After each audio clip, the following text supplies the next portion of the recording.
Halo semuanya. Selamat datang di channel saya Lulus CPNS, PPPK. Channel ini menyediakan contoh soal TKP, TWK, TIU, SKB, manajerial, sosial kultural dan soal-soal lainnya yang dapat membantu teman-teman dalam latihan menjawab contoh soal. Jika channel ini bermanfaat, jangan lupa subscribe dan bunyikan notifikasinya agar mendapatkan info terbaru mengenai soal-soal yang teman-teman butuhkan. Jangan lupa juga like dan share agar admin makin semangat dalam membuat contoh soal yang lain. Apa saja hal yang perlu diperhatikan dalam implementasi pengembangan teknologi pembelajaran? A. Fokus pada kebutuhan pengguna, pelatihan dan dukungan teknis, ketersediaan infrastruktur dan perangkat, evaluasi dan perbaikan. B. Fokus pada kebutuhan pengguna, ketersediaan infrastruktur dan perangkat, ketersediaan konten pembelajaran, pelatihan dan dukungan teknis. C. Fokus pada kebutuhan pengguna, evaluasi dan perbaikan, ketersediaan konten pembelajaran, ketersediaan infrastruktur dan perangkat. D. Fokus pada kebutuhan pengguna, evaluasi dan perbaikan, pelatihan dan dukungan teknis, ketersediaan konten pembelajaran.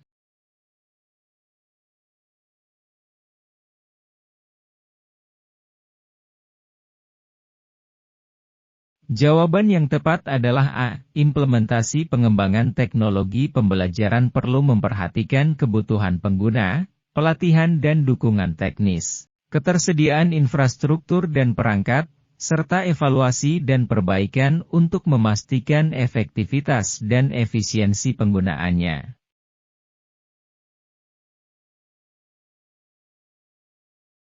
Mengapa ketersediaan konten pembelajaran penting dalam implementasi teknologi pembelajaran?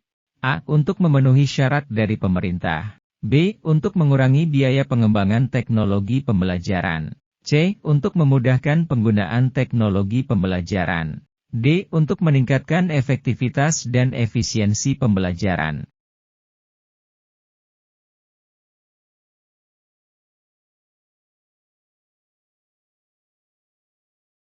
Jawaban yang tepat adalah D. Ketersediaan konten pembelajaran yang berkualitas penting dalam implementasi teknologi pembelajaran, karena dapat meningkatkan efektivitas dan efisiensi pembelajaran. Konten pembelajaran yang sesuai dengan kurikulum dan memenuhi kebutuhan pengguna dapat membantu siswa untuk belajar dengan lebih baik dan lebih mudah.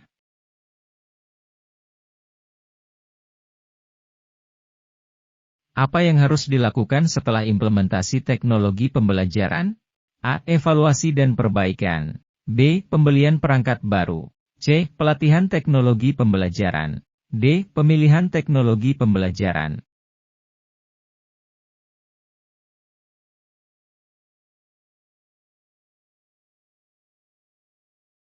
Jawaban yang tepat adalah A. Evaluasi dan perbaikan terhadap teknologi pembelajaran harus dilakukan secara teratur untuk memastikan efektivitas dan efisiensi penggunaannya. Gunakan data dan informasi yang diperoleh dari evaluasi untuk melakukan perbaikan dan pengembangan teknologi pembelajaran yang lebih baik.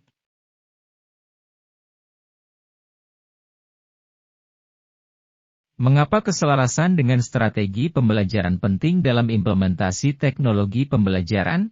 A. Agar teknologi pembelajaran dapat menggantikan strategi pembelajaran yang sudah ada. B. Agar teknologi pembelajaran dapat digunakan oleh siswa dan pengajar. C. Agar teknologi pembelajaran dapat mendukung strategi pembelajaran yang sudah ada. D. Agar teknologi pembelajaran dapat diterapkan di semua jenis pembelajaran.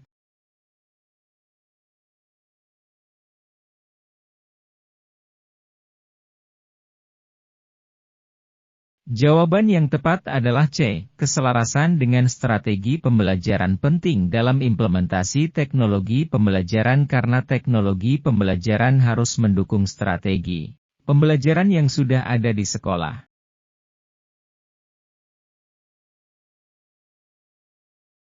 Bagaimana dampak implementasi teknologi pembelajaran pada pendidikan di Indonesia? A. Meningkatkan aksesibilitas dan fleksibilitas pembelajaran. B. Meningkatkan kualitas pembelajaran. C. Meningkatkan partisipasi siswa dan pengajar. D. Semua jawaban benar.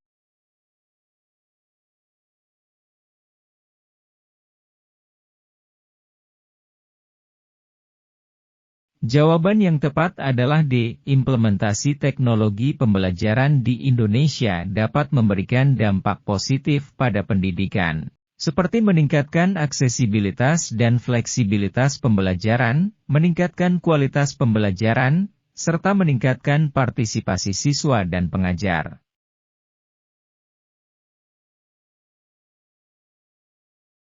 Metode apa yang paling sering digunakan pada implementasi teknologi pembelajaran di Indonesia?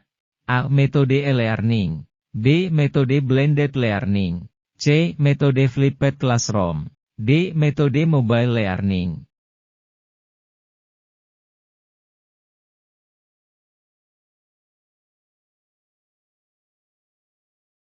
Jawaban yang tepat adalah B. Metode blended learning adalah metode yang paling sering digunakan pada implementasi teknologi pembelajaran di Indonesia.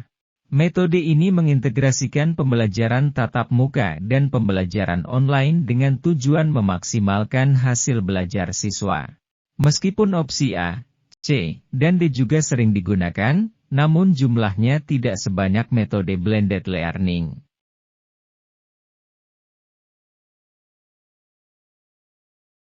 Manakah metode teknologi pembelajaran yang paling cocok untuk pembelajaran mandiri di rumah?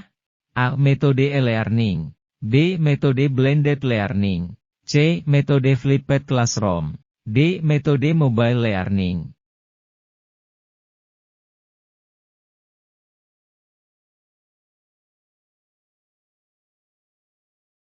Jawaban yang tepat adalah A. Metode e-learning adalah metode yang paling cocok untuk pembelajaran mandiri di rumah. Metode ini memungkinkan siswa untuk belajar secara online tanpa harus berada di kelas atau di bawah pengawasan guru. Meskipun opsi B, C, dan D juga dapat digunakan untuk pembelajaran mandiri.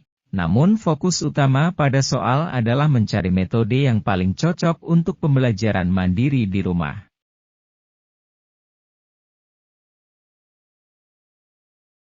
Metode apa yang dapat membantu meningkatkan interaksi antara siswa dan guru pada pembelajaran online? A. Metode e-learning. B. Metode blended learning. C. Metode flipped classroom. D. Metode synchronous learning.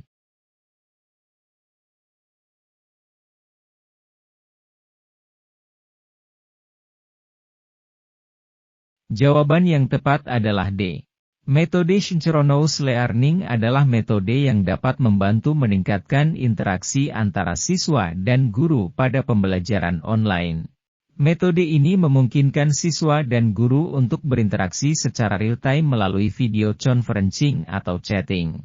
Meskipun opsi A, B, dan C juga dapat digunakan untuk interaksi antara siswa dan guru, namun tidak seefektif metode synchronous learning.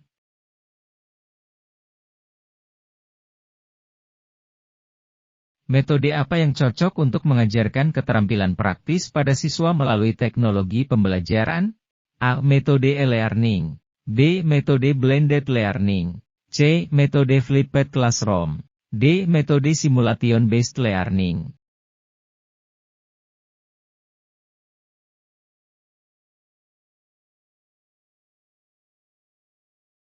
Jawaban yang tepat adalah D. Metode simulation-based learning adalah metode yang cocok untuk mengajarkan keterampilan praktis pada siswa melalui teknologi pembelajaran. Metode ini memungkinkan siswa untuk berlatih menggunakan simulasi dan model yang menyerupai situasi praktis. Meskipun opsi A, B, dan C juga dapat digunakan, namun tidak seefektif metode simulation-based learning dalam mengajarkan keterampilan praktis.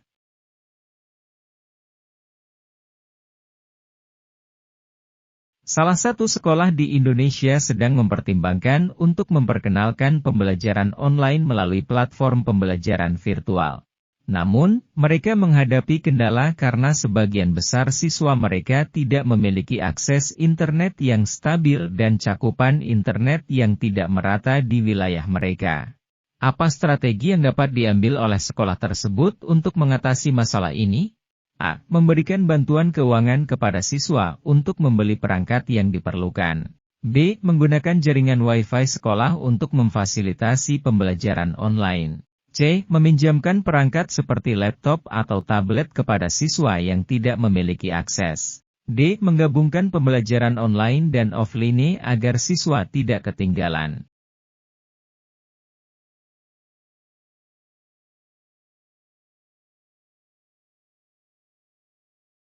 Jawaban yang tepat adalah D. Menggabungkan pembelajaran online dan offline akan memungkinkan siswa untuk tetap terlibat dalam pembelajaran meskipun tidak memiliki akses internet yang stabil. Hal ini dapat dicapai dengan menyediakan materi pembelajaran offline seperti buku atau modul serta memfasilitasi kelas tatap muka yang diatur dengan protokol kesehatan yang aman. Demikian contoh soal dan pembahasan SKB Pengembang Teknologi Pembelajaran Materi Implementasi Teknologi Pembelajaran Part 4. Semoga contoh soal ini dapat membantu teman-teman dalam menjawab soal ujian CPNS maupun PPPK. Jika konten ini bermanfaat, jangan lupa subscribe dan bunyikan notifikasinya. Jangan lupa juga like dan komen agar makin semangat upload contoh soal lainnya.